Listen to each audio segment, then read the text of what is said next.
LeCrae's been too long. I don't like this. It's been what, at least 3 years since the last time I No, saw it's you? not been that long. It's been that long? It's been that long. Oh, I that's don't like terrible. that. And we got too much synergy and things in common. Like, that's crazy. I didn't know that. I don't know. Why are you abandoning us? It's not intentional. I promise you, it's not intentional. I've been busy running around. Yeah. You know, it's all the things. I mean, I guess I don't got excuses. Being a dad and all that type of stuff. Listen, you know? parent life is real. Yeah, you know now. Okay, wait. So how old's your child? I got 3 of them. 3. And Well, the youngest? My youngest is 13. Okay, I don't know if you have an excuse. We're still in toddler life, right? That's your choice. I chose to start very, very, very early, Yes. maybe too early. And but now it's cool. It's cool. What's been the hardest part about fatherhood? Something like I should be mindful of embarking on parent life? Do you got time for a counseling session? Wow. It's a lot. What I would say is that you know, the older they get, they're more unpredictable. So it's like there's not a lot of predictability. You really have to like trust that you invested well. Ooh. And like you just put the right time into them because they make their own decisions. Whether you're there, whether you know, it's like they're their own people. They're gonna do what they want to do. Yeah. So you hope they make good choices. Was there something that one of your kids did that you realized, all right, we're doing a good job?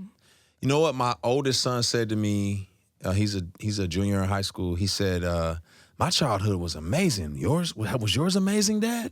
Oh. And I was like, wow. You know what I mean? Because that's a blessing for them to just think. He's like, my childhood was like a dream. It was like magical. Oh my gosh. Yeah, so I was like, I didn't know that. You guys are doing a good job. I didn't know that, but that was great news to me. So yeah, that was a blessing. Oh, that's beautiful. Yeah. Do they listen to your music and how do they feel about it? Yeah. But my kids are like my first. So my youngest son is a fan. Okay. Like he's really genuinely a fan. He loves my music, a lot of my peers' music. Mm-hmm. My other 2 are my like sounding board. Mm-hmm. So my oldest, he's very like straight shooter. Yeah. How old is he? He's 17. Oh yeah, no, he's definitely like just blunt about everything. He's a straight shooter. He's like, I would never listen to this, but maybe some of your fans might like it.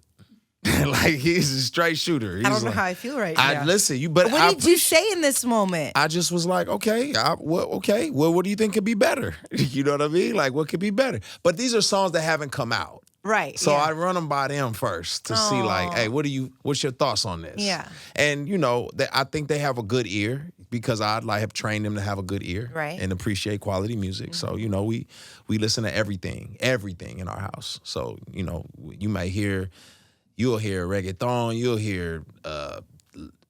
hear everything in our house. So their ears are pretty good.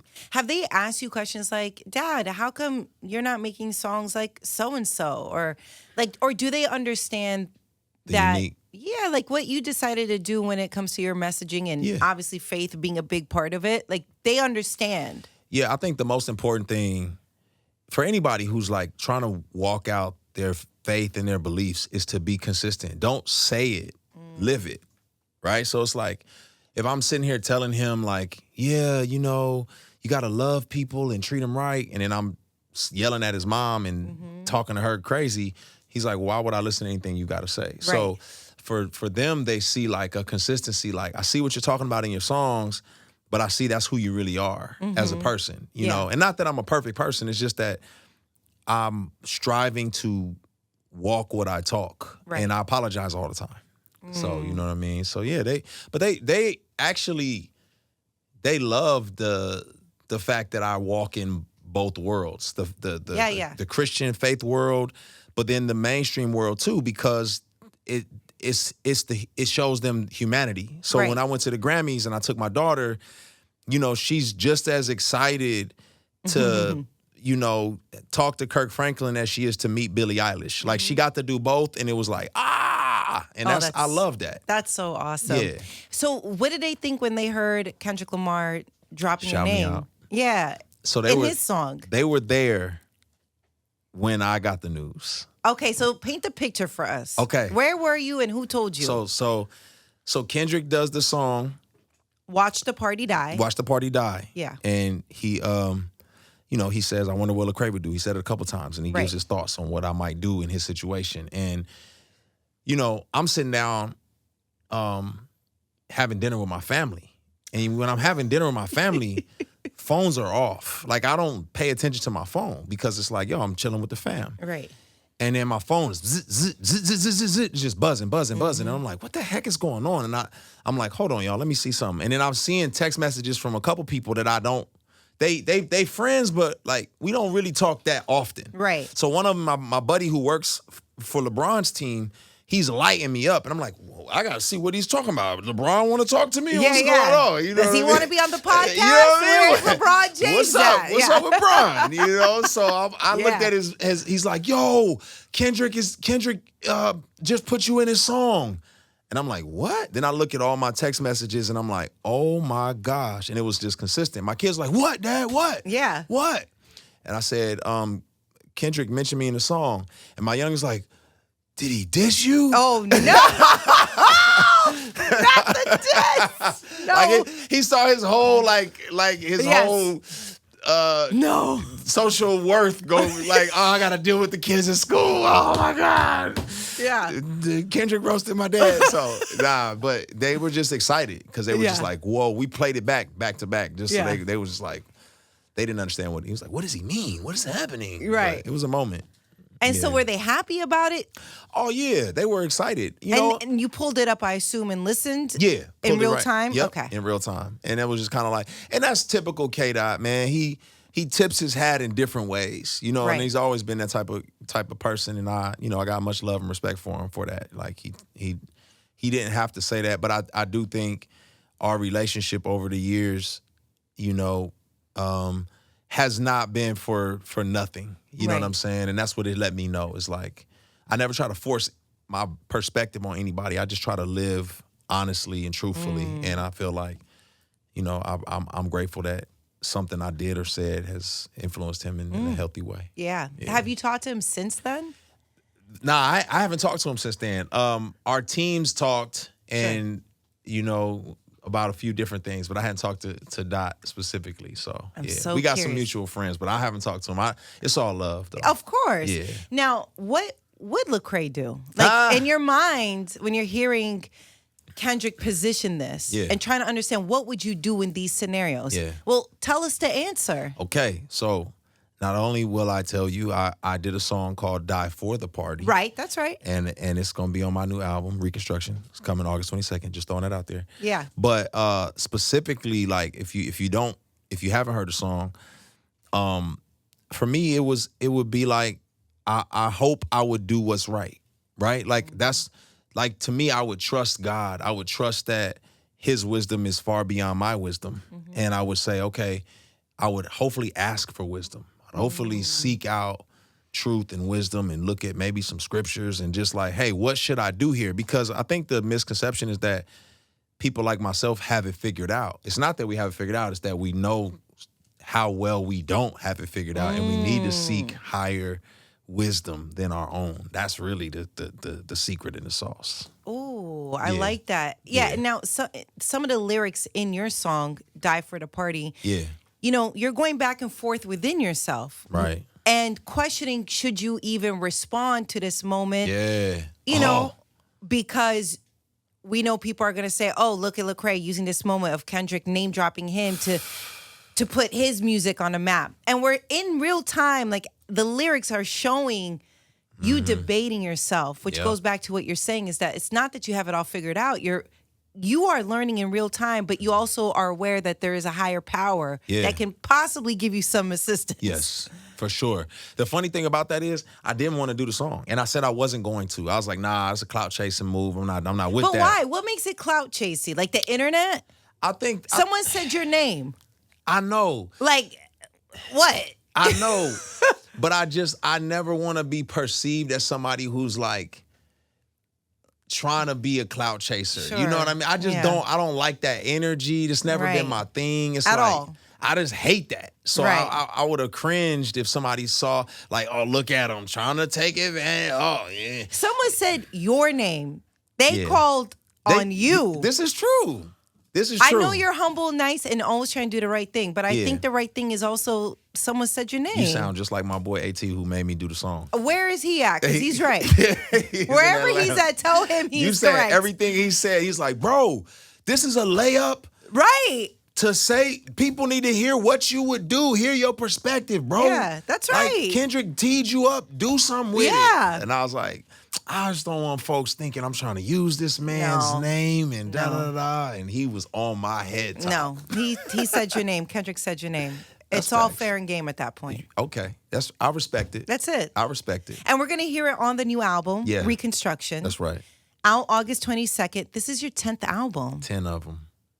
10 of them. It's crazy. The biggest difference with creating this album versus your first album, what would that be? People get better. And I think hip-hop, man, hip-hop has this misnomer that, you know, youth is quality.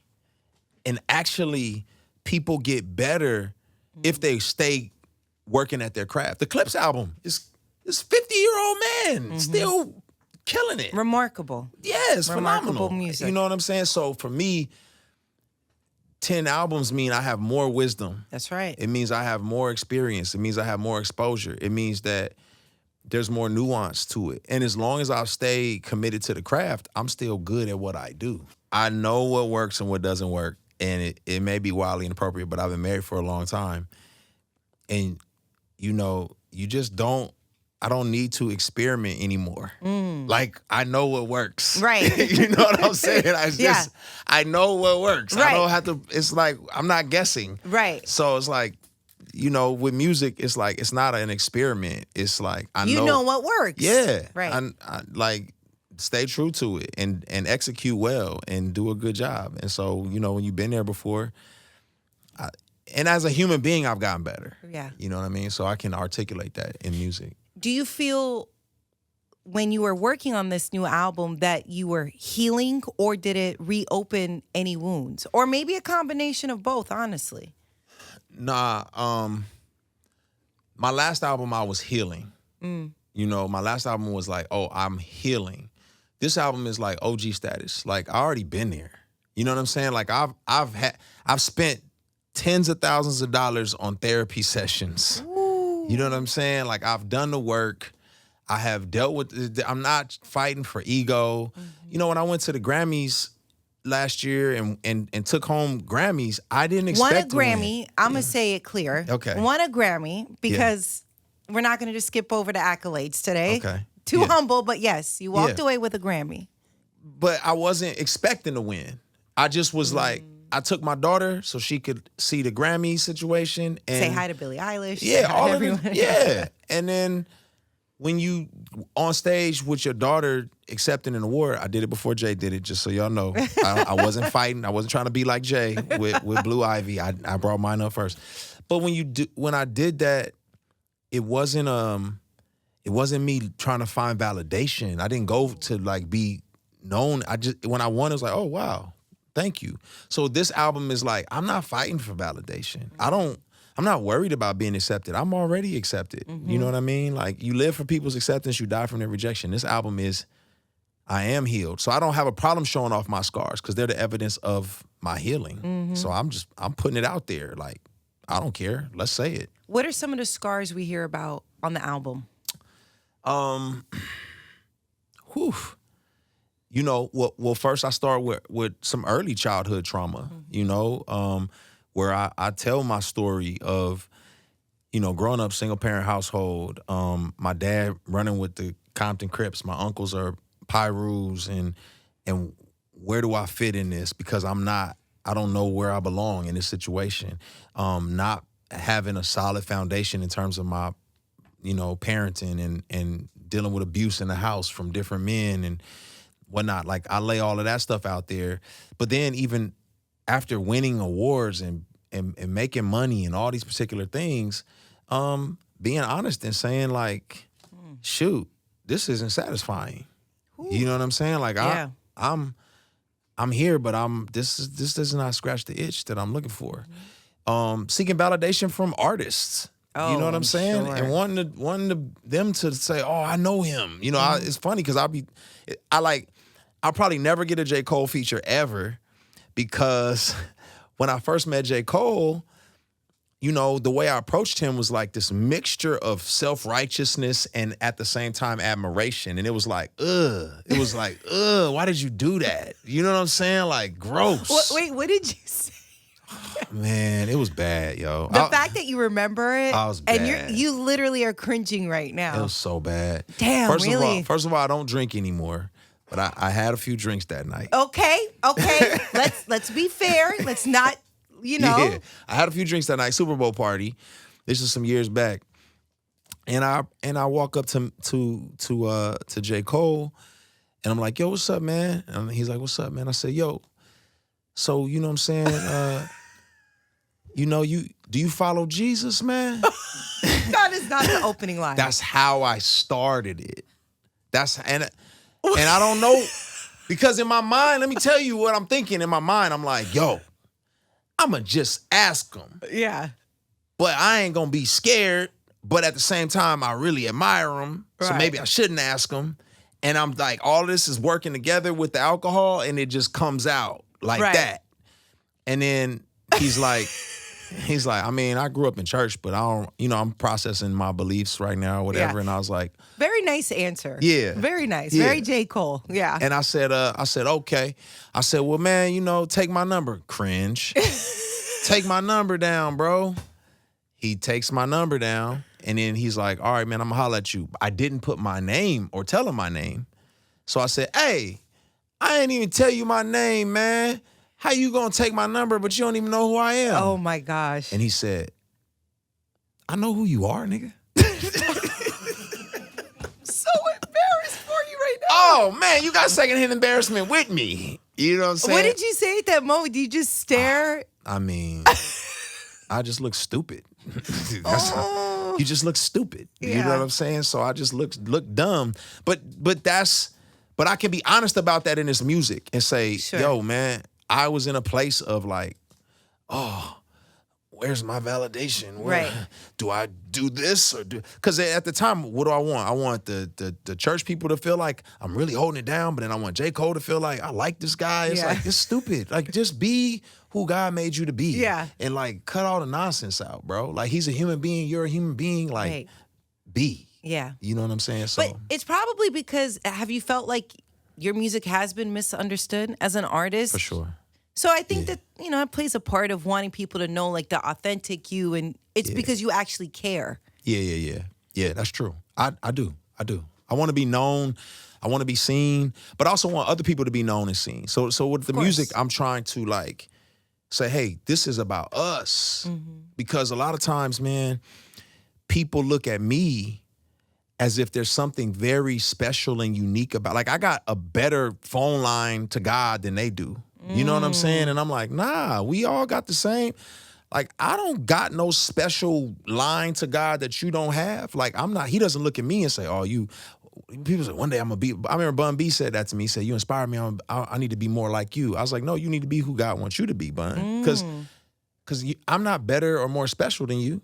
You know what I'm saying? I don't have a better line of access. So a lot of that is me being more confident in that. Yeah. And just saying it. Like, I want you to experience the same freedom I experience. Yeah, for sure. In your conversation with Will Smith, which was very deep and very insightful, for your podcast, how was that for you? Like, did you take something away from your conversation with him? Yeah, I loved it because Will's very guarded. Yes, it seems like that. I have no idea, but he very seems guarded. like that. Yeah. Will's very guarded. And the thing about it is like, he's been performing for so long. Like, he's on. He's just always on. So even when we started the podcast, I was like, oh, Will's on.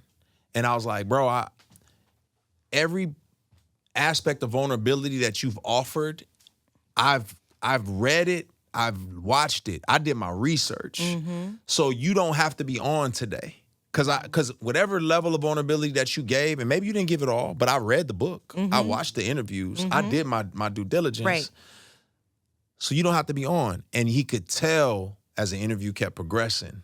And he was like, you just saw the mask come off, and he started being Will. Right. Sure. You know what I mean? And so what I took away from him once the mask came off, you know, which I understand, like, you got to be guarded in his position a lot of sure. Yeah. But what I took away was like, man, he really is passionate about people knowing that he's just human. He wants people to know that. I think that some people think that he's superhuman.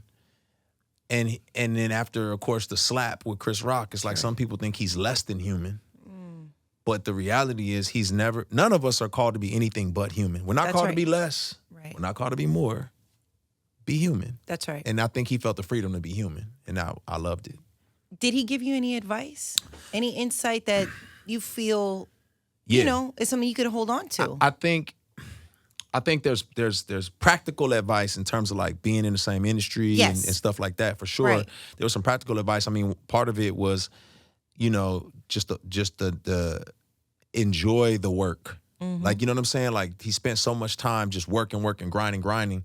And it was like, who am I doing this for? You know what I mean? Do I enjoy what I'm doing? So, you know, we were talking about the music, and he was like, nah, I'm not doing the music for any other reason other than I love making music and I want to do that. Yeah. So that was the personal advice I think I got. But the thing I took away was him saying, and I related to it, not at his level, but he said, man, when you've done it all. That's right. You made all the money, you did all the things, and you still like, I'm not satisfied. Right. I'm still empty. I was like, I appreciate you being that honest. And I know that's true. And that's human. Yeah. And I think that's the focal point of what you said about your conversation with him is that he's human. That's right. Yeah. At the end of the day. Yep. I thought this story was funny that Snoop had kicked you out of a party. You were at, story goes, you were at this party, Jamie Foxx's party. Yeah. And then Snoop kicked you out. Yeah. But for a good reason. Yeah. Now let me make this disclaimer. If Jamie Foxx is ever a headline for some crazy wild parties or baby oil or anything like that, I don't know nothing about it. Yeah. All I saw was I was at a party at his house, and there was lots of people there. And they were fully clothed. Right. And nothing crazy happened. Right. In my time. In fact, you got kicked out because you didn't want to smoke. Well, I don't know what I got kicked out for exactly. But they were smoking. Okay. About to start smoking. Got it. And Snoop said to me, hey, nephew. He's looking out. You might want to roll. Hey, nephew, you might not want to hang out in here. You know what I'm saying? Yeah. Like, they was in a little cabana. It was closed off from there. It was only like the celebrities and a few people in there. And he was like, hey, nephew, like, I don't want to compromise what you got going on. I think that's nice of him to do that. I thought it was, yes. Absolutely. Yes. Because, well, let me ask you, do you think that's mindful, or do you want people just to do it and then, like, you on your own decide if you want to, be in the same area? I think I respect that I think there should be a distinction. If you're serious about your faith, there should be a distinction. And I respect people, like, honoring my distinction. Yeah. Like, you're different, you're distinct. I see that light in you. Right. I don't want to dim that light. But I also want people to respect that they're human, and I'm not better than them. And so the same light that you may see in me can exist in you. Right. And so don't exclude yourself. Don't say, I can't be around that. Like, nah, you should want to be around it. Right. You know what I'm saying? So yeah, it's a both end. But I definitely just want to be human. Like, That's it. I'm not, yeah. So, but yeah, he told me to roll, and I was glad he did, because then I got in the car, and I was like, well, the night is young. What am I gonna do? And then I got a phone call from my guy Andy. He was like, hey man, I'm in San Diego. We working on this tour record. I was gonna have him email it to me, and I'll do my verse. He was like, it'd be dope if you can come to the studio. We all in here vibing. I'm like, bro, that's like 2 hours away. I was like, you know what? I ain't got nothing else to do. So I drove to San Diego, and we recorded Coming In Hot. Boom. Platinum record. Snoop should get a percentage. Snoop, okay, not a Snoop percent, has but enough. Credit. Snoop has enough percentages. Okay. Okay? Snoop got all the percentages. I'm so glad that happened. But Yeah. everything happens for a reason. Yeah. Yeah. You know who else was in that party? Who? I mean, I should say. Why? Do I know them? Yeah. Yeah, you know him very well. Don't say. I don't want to know. Oh, yeah. But wait, who? You talk to him every day. Tone. No. Okay. You see him every time you go home. He's there. Oh, Colin. Oh, this must be one of the old. Yeah. This is when he was playing and football and they didn't blackball him Colin yet. was at the party. Oh my gosh. Yeah. Did he get kicked out too? He, I hope he did. Kick him out. No, Colin had a. No, I'm playing. Yeah, No. can you imagine? This is years ago. It was. It was a minute ago. Yeah, Colin was there. We talked. I dapped him up. We hollered for a second. It was that cool, makes my man. heart happy. And you know how I feel about you and the stance that you've always took and just been so supportive of Colin. And sure. I just will forever be thankful for you, Yeah. forever love you and appreciate you. And you know that, right? No, it's all love, like, man. From the depth of my soul, I'm always man. so thankful for you. I'm grateful for y'all, man. I mean, he took a lot on the chin for that, and we love him for it. You know what I'm saying? I remember the day I posted this picture on my page, and you know I might have lost about 200,000 followers that day, but it was all good. It's okay. It was worth it. We're here. You know what I'm saying? Listen, I'm still striving and thriving, baby. Let's go. 10th album. Yeah, I'm Reconstruction. we here. We're still here. I want to talk about you and Miles Minnick. Oh yeah. Because this Miles. is awesome, the connection between you two. Yeah. And I know you guys have a whole album together, a joint album, which I feel like is rare nowadays. Yeah. Get well soon. Yep. So how did this connection happen?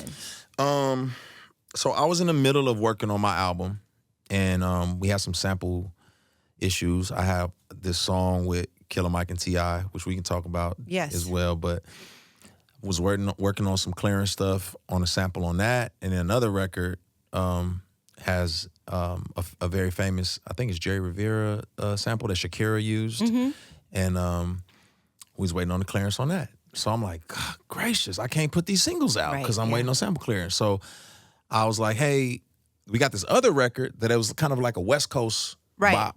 The one with 40 on it. Not that one, but that one yet. It was another Okay. one. Yeah, so and I was like, it had a West Coast vibe, and I was like, well, why don't I put Miles on it? So Miles writes to it. It's called Heaven Sent, and he gets it back to me ASAP. And I said, ooh, I like the way you work.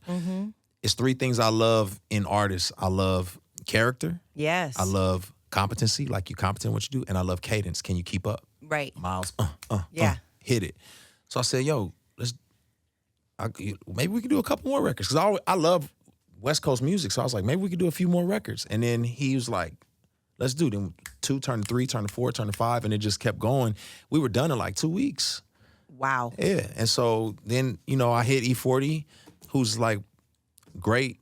E40's is like unk. Right. You know what I'm saying? For everyone. Yeah. So I've been in his house. He cooked me dinner. You know what I'm saying? Oh, man. Can he cook? 40 can cook. What did he make you? We had a little bit of everything. I mean, he made us some chicken. It was, it's like a baked chicken, but it was creamy but crispy at the same time. It was like a weird type of, it was good. I don't know how to describe it to you. You know what I'm saying? With some vegetables and then like these mashed potatoes. Man. And like, he did it himself. He cooked it all. Like he can cook. He cooked. Damn. Me and my wife were there. She's a witness. And then the dopest part about being at 40's house was we're sitting down eating. He pulls out a photo album. He's got like candid photos with him and Tupac. I love that. Like it was just like, yo, y'all are sitting on the couch. Like this is crazy. Yeah, it's crazy. So, did he share any stories, or did you ask, or did you not want?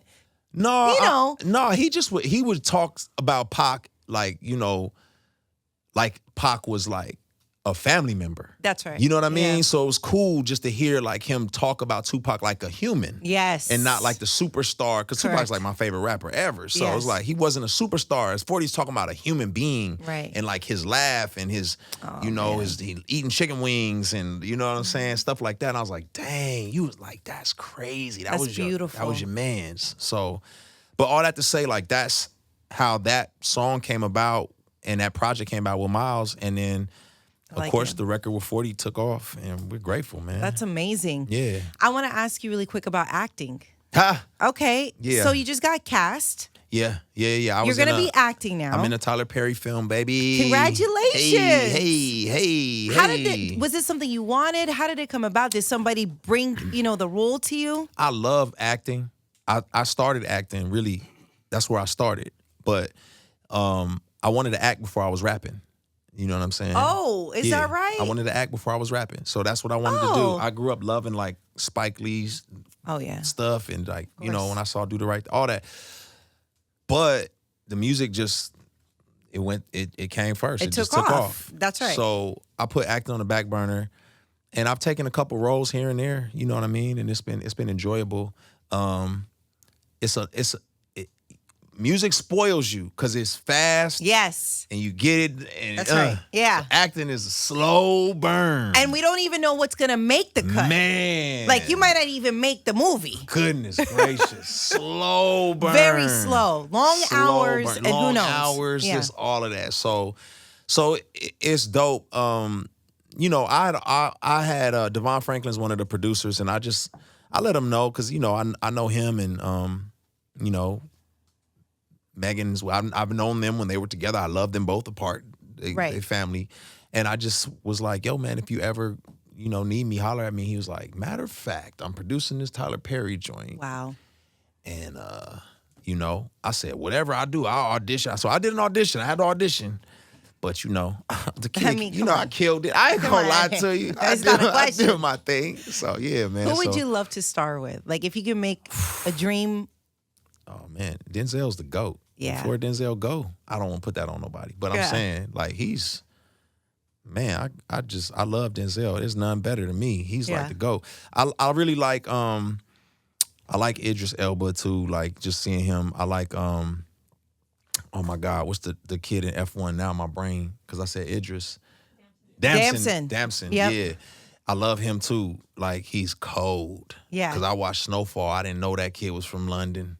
I did not know either. I said, oh, like, I was like, are you sure? Let me go look crazy. Up. Yeah. So, yeah, you could tell he just studies the craft. And Jonathan Majors, shout out to Jonathan Majors, even though he didn't took all kind of hate from people, like, he cold. Yeah. He cold. Is there a movie that you watched recently that you wish you could have been in? Like, you're like, oh, man, that would have been amazing.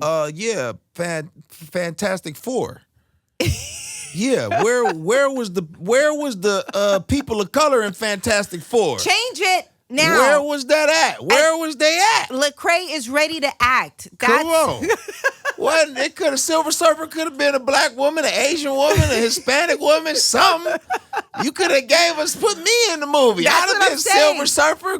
Paint me silver. I'll do the thing, man. She ain't had but 4 lines. I would have killed it.